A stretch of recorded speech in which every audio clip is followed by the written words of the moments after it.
রাগ করে মামার বাড়ি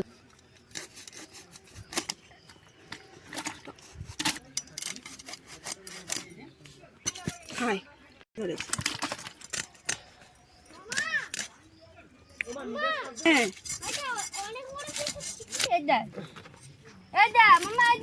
ওদিকে মাছ ধরা হচ্ছে।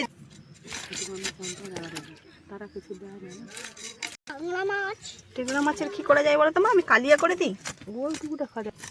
আর লঙ্কা সাদা কে আমি সঙ্গে লঙ্কা বাটবো, আমি তো বাড়তে পারবো না।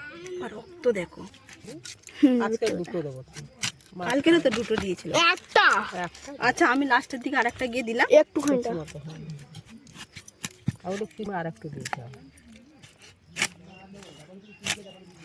তিনটে জাপানি পুঁটি মাছ খায় না। ও মা এইদিকে দেখো, তোর বাবাকে ছাড়বি বাটিয়ে ডিম আর মাছ রাখ।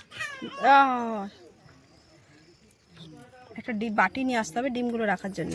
মাছটাতে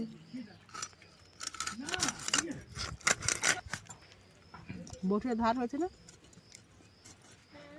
এখনো জিন্দা আছে। কি ফটো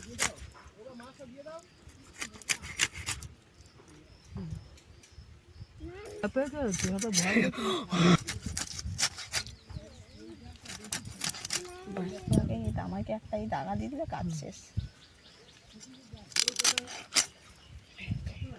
কত হবে জাপানি পুঁটি, এর ডিম ফুটু, এর ডিম আছে না?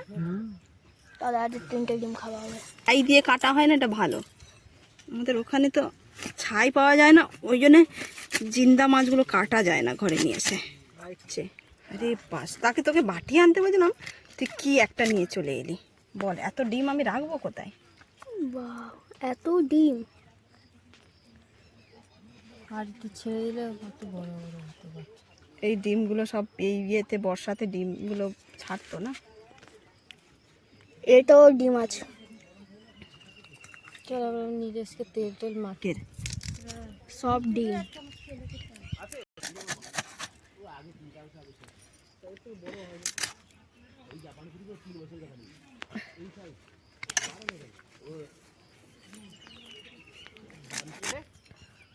টেংরা মাছের কালিয়া, মাছের ঝোল আর শোল মাছের টক, আর সেদিকে চুনো মাছ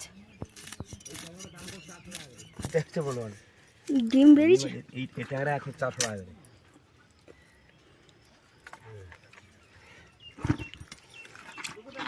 ওকে ভালো করে শুকলা পাউস দিয়ে তবে দিয়ে ওকে ধরতে। হ্যাঁ সাবধানে করবে। আরে বাস, এটা তো অনেক বড়। হ্যাঁ বলছি না ওটা 3 কেজি মাছ হচ্ছে মূল্যবান মাছ, এর দাম এই মাছের ডবল দাম। নির্ভর করব না কি আরে ডাল তাপ ডাল তো সরি ডাল পড়ি গেল। এটা লাগে না, এটা লাগে না, এটা তো আরে